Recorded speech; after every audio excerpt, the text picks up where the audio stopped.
Quiet on the set. Camera speed. Sound production, take one. Action! Let me just say this. In today's episode, my AKAPADers, my film buffers, we're just going through the filmography of Adam Sandler.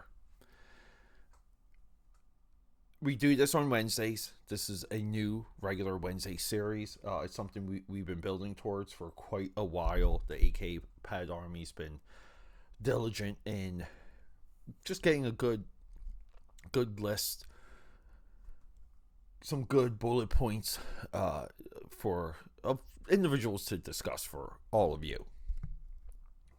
We're looking forward to it. You'll know these episodes, they're going to be black and white.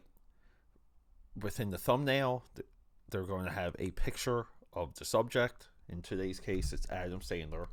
So, let's go. It was exciting. It was crazy exciting seeing this guy rise up.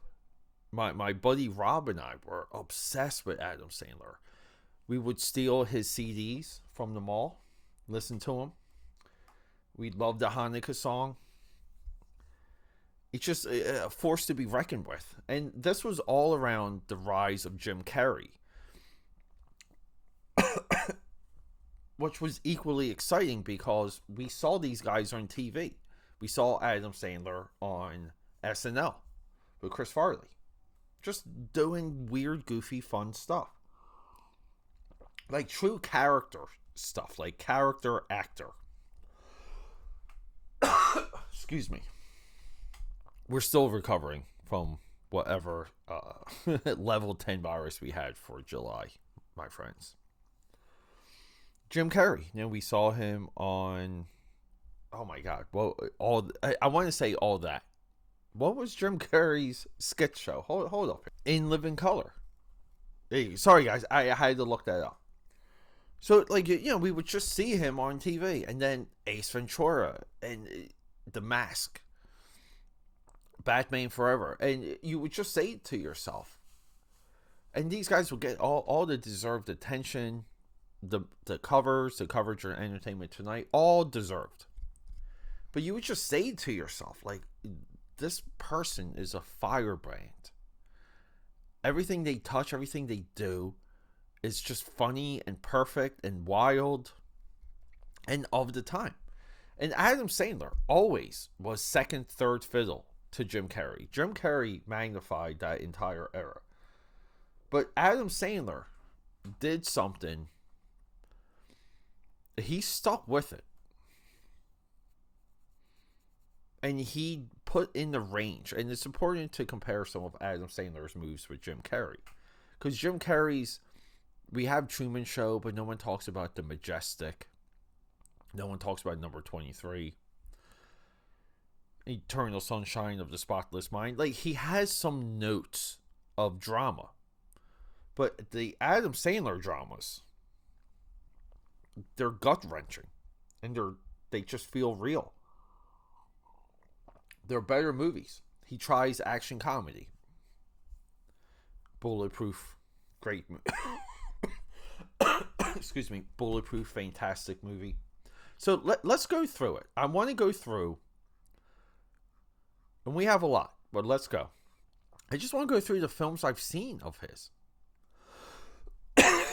Going Overboard. This was the first $5 DVD you could get. Going Overboard. Adam Sandler being Adam Sandler. This is what you would expect. This is almost like a audition movie. Great movie. Shakes the Clown. He has we can call it a cameo, but this is mostly a Bobcat Goldthwait movie, who's also a notable filmmaker now. This is his movie. He's incredible in it. But then we get Coneheads, SNL movie. We call it a cameo. He's in that. Coneheads coming out was huge. Action figures, the whole 9 yards. But then we get it. 1994. The Lone Rangers. It's a Brendan Fraser movie, but Airheads. he's Adam Sandler in Airheads, meaning this character. We saw him in Going Overboard. We saw him on SNL a little bit during this time. But Adam Sandler has your stick. Airheads, fantastic movie. 94, he's in Mixed Nuts. The Steve Martin movie. I cannot speak on this. It's a Christmas movie too. I should watch Mixed Nuts. 95, 96. This is the beginning. Billy Madison. 96, Happy Gilmore. 96, Bulletproof. Bulletproof is so underrated. 98, I remember seeing this. I was right out of high school with a friend of mine. For some reason, this movie just captured us. But The Wedding Singer. We loved this movie. We would, the Right Round song, the Dead or Alive song. We would just drive around in his car listening to that all the time, thinking it was like the funniest thing. 98, cameo appearance, Dirty Work. This is the Norm Macdonald movie. Now, you have to remember, too, like Norm Macdonald and guys like Chris Elliott, they were buzzing around this, meaning staying up, SNL, national television, regular talk show appearances, put them in comedies. Like, there was a little bit of an industry for this back then. The 98, this is where the film buffed it. Waterboy. I see Waterboy. And now we get the first template of what they kind of call the Adam Sandler scam, where all his friends are in these movies. Everything starts in Waterboy. But we see all these later, because we go back and forth between watching movies, but just nothing but familiar faces. We get Adam Sandler somewhat, and we see this with Hubie, Halloween Hubie. We'll talk about that. That's one of his Netflix films. But he kind of plays someone who's mentally damaged, mentally ill. But Waterboy, in my view, never was it. It never caught on. It was too hyped. It made $190 million, which is fantastic. Cost $23 million. But you would want to compare it to Happy Gilmore, right? So Happy Gilmore makes $41 million off of 12. Like, those are the numbers you want. Billy Madison, $10 million off of 26. They're doubling their money early on, but they're just better movies. He's playing better characters, better situations. Waterboy, just as a concept, not there. But here's what happens, and this is very similar to me with Jim Carrey's Cable Guy. Disappointing when I first saw it. Stayed away from it. Later, just had fun watching it. Just enjoyed the effing movie. I think Cable Guy is one of the best comedic performances in Hollywood history. I think Adam Sandler's character, Adam Sandler could make a sequel to The Waterboy right now with Netflix, and people would flock to it. But he comes back with Big Daddy, and Big Daddy is big numbers. $34 million. It's a remake. $240 million. Audiences and critics love it. He's got an appearance in Deuce Bigalow, Male Gigolo. Again, Rob Schneider. Among that SNL sphere, Rob Schneider would be a part of that, what they call Adam Sandler scam, the Ponzi scheme. Rob Schneider is forever in Adam Sandler movies. It's always fun tracking his appearances. Deuce Bigalow, Male Gigolo, also solid movie. And then here we go. So in my view, he kind of gets these, like, at the time, these back-to-back flops. And I know we get big money with Big Daddy, but 2 out of 3. So we get into Little Nicky, toy line, McFarlane toy line, crazy hyped, New Line Cinema. And New Line Cinema at the time, Blade, The Crow, Spawn, on a visual sense, that this movie kind of falls in with those. Costs nearly $100 million, $85 million, box office is $60 million.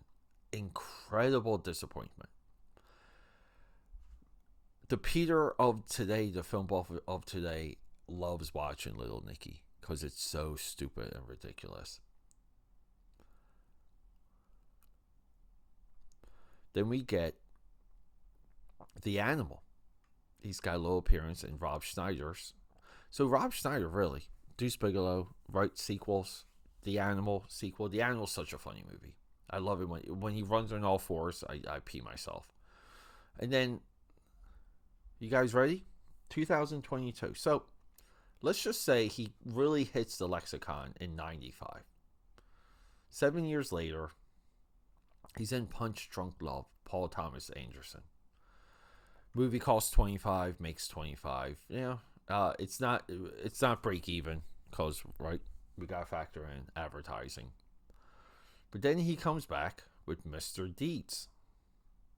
50 million. So maybe like his most expensive comedy at this point. 171. All systems are go. He's in The Master of Disguise, another SNL alumni movie. Dana Carvey, incredible. He's in that. I can't speak on that. This is all 2002, by the way. I believe we spoke about this on Cinemas, 8 Crazy Nights. So his Hanukkah song and his, I believe he has a holiday CD, concert appearances. But he makes an animated movie on his Hanukkah song.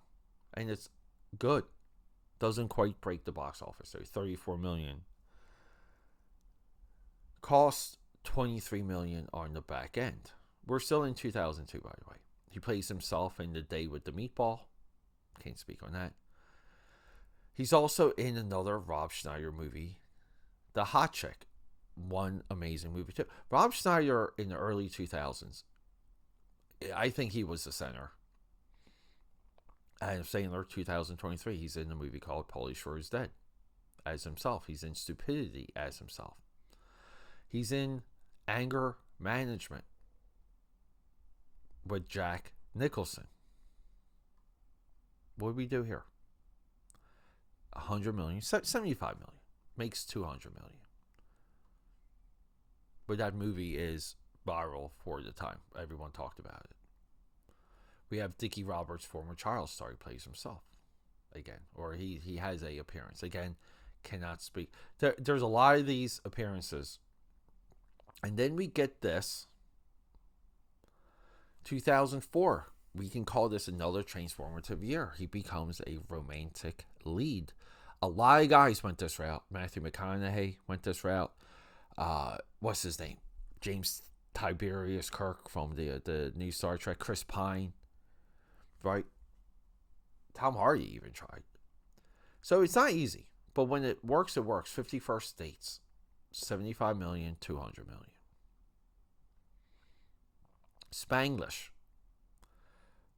James L. Brooks movie. So this is what we can say his second dramedy. Comedy dramedy.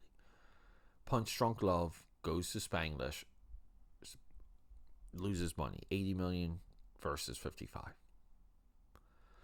Then we talked about this. Here we go. The Longest Yard remake. 82 million, 200. So he's averaging 200 million a movie. He's in Deuce Bigelow, European Gigolo.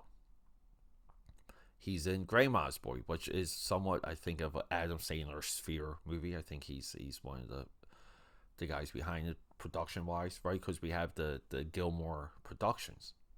He's has an appearance in another Rob Schneider movie, Benchwarmers, underrated. He's in Click, and Click, I know Click gets put through. I mean, Christopher Walken's in this movie. Click kind of somehow gets beat up. I don't know why. Click, to me, is incredible. One of the most powerful endings in any Adam Sandler movie. 82 million. So we're spending the anger management money. 240 off the back end. Amazing. Click is worth watching.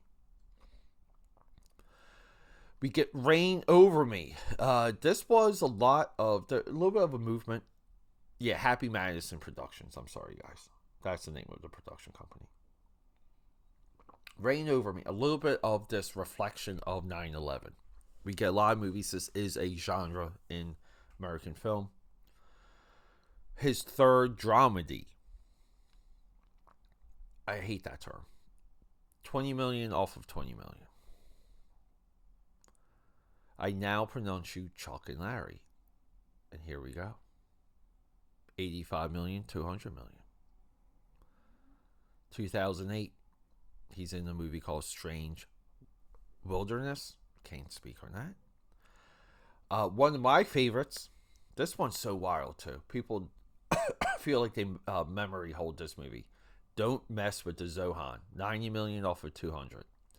So like he has, you have to argue, he's so consistent with 200 million. He has a built-in audience. People, whatever it is, they like him. And what that means is they like the choices he makes for his characters. They like his character arcs. They may not exactly like the characters themselves, but they like the journey of his characters. He's in the House Bunny and the Ferris. Kind of during Playboy got so much attention during that Hugh Hefner reality show. You know, the House Bunnies, whatever the heck it was called. You know, Playboy explained it into other media. House Bunny is a part of it. Bedtime Stories. This is one I haven't seen. Wow. 80 million, 200 million. Like, what is... Wow. He's in Paul Blart Mall Cop. Another collaborator. Kevin James, very regular with him ever since Chuck and Larry. Funny People. Another dramedy. Drug Apatow. Funny People, paired Funny People with the Punchline with Tom Hanks and Sally Field and John Goodman. 75 million off of 71 million. Not quite there. The Shortcut. He's in this movie. I'm not even... Wow. I'm looking at the poster for this movie. I'm not even familiar. So we're only in 2010 and we get another Adam Sandler franchise, if you want to call it that. Kevin James is back. The maybe expanded sphere. Chris Rock. Grown Ups. David Spade. Rob Schneider. 75 million off of 272. So again, breaks 200 million. Just Go With It. Romantic comedy with Jennifer Aniston. 80 million off of 215. Zookeeper. Kevin James movie. He's in that. But, you know, Zookeeper does 169 million off of 80. Bucky Larson. Born to Be a Star. Oh, Adam Sandler's Fear movie for sure. He makes an appearance. Jack and Jill. So he makes a movie with Jack Nicholson. Jack and Jill, he makes a movie with Al Pacino. 80 million off of 150 million. This is where he plays a female version of himself, of his character. And this is maybe my absolute favorite Adam Sandler movie. That's My Boy. Potentially 70 million off of 57 million. This is what I think is his best effort movie. That's My Boy is my boy. So now he delves into animation. So we have Hotel Transylvania, which is, I think, up to number 4 now.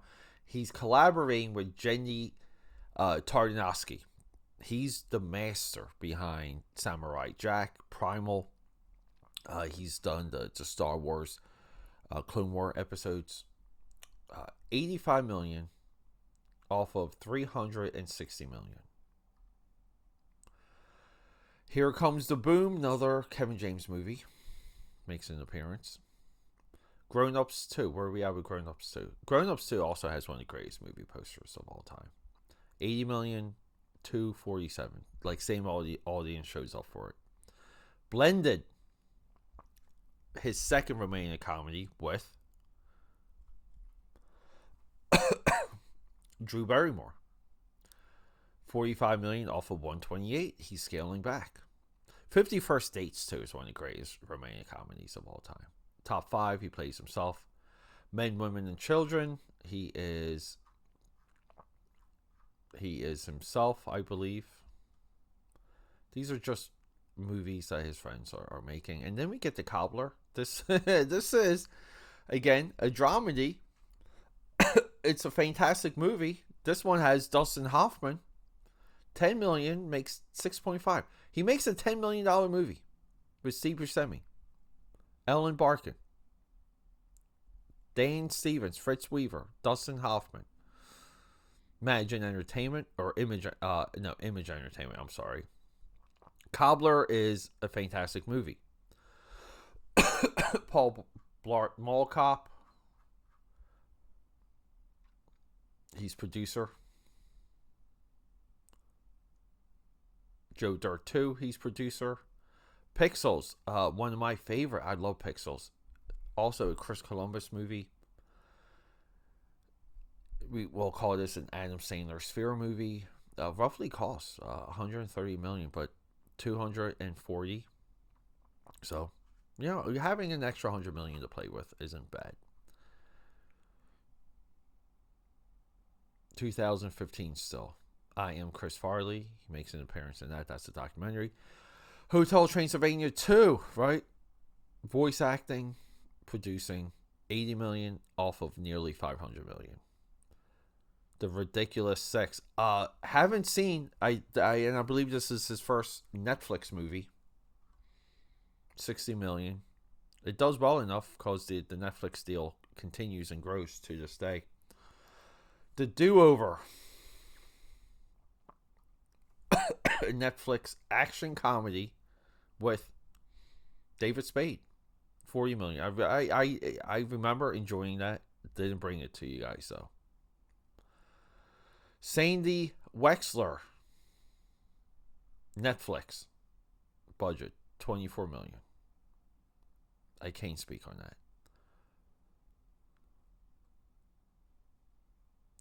He's plays a character in the Meyerowitz stories with Ben Stiller.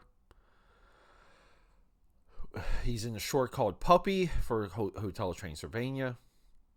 The week of, this is him and Chris Rock. I'm not familiar with this one, 2008. Hotel Transylvania 3 makes $530 million. Holy crap. Murder Mystery with him and Jennifer Aniston. This, at the time, was like Netflix most watched anything. Think about that. Uncut Gems. This is where we match him up against Jim Carrey.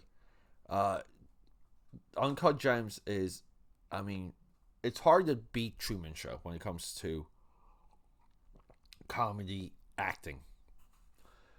Right? We kind of want to go with Good Will Hunting, Dustin Hoffman, Truman Show. But then the third one for that is Uncut Gems. This is a gut-wrenching, incredible movie. I love watching this movie. We have The Wrong Missy. He has a appearance in that. We have narrator for Nature Planet. Then we have Hubie Halloween, a movie I have seen multiple times. I love. He plays somewhat of a similar Waterboy character. Netflix, haven't brought you that. We have Home Team, where he makes an appearance. That's the Kevin James movie. We have Norm Macdonald, Nothing Special, where he makes an appearance. I'm sorry, Home Team, he's producing. Hustle. So he makes back-to-back drama. Hustle, incredible movie, Netflix drama. Hustle's there. Murder Mystery 2. He comes back with Jennifer Aniston. He makes an appearance in, or produces the Outlaws, high concept movie where the in-laws are outlaws, and that who's in that? Pierce Brosnan. We like Pierce. You are not invited to my bat mitzvah. He's in that. Voices anime movie Leo. Plays Leonardo. Another drama from Netflix, 2024. He's in Spaceman. This is all from Murder Mystery must have done so well for Netflix. I mean, they really the three solid non-comedic roles: Hustle, Uncut Gems, and Spaceman. And Spaceman is so good. Did I bring that to you guys? Producing Kinda Pregnant. We recently spoke of Happy Gilmore 2, gushed over that movie, and he's in another movie 2025 called J. Kelly. So this is Adam Sandler, guys.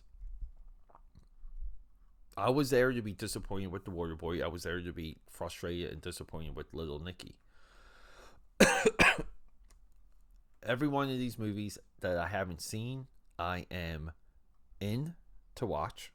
Now, some of it too, I may have mislabeled. There's some of these, it looks like he produced only, that he wasn't in as a character. Such as Dickie Roberts, former star. Producing that, he's producing Grandma's Boy, Benchwarmers. So those are corrections.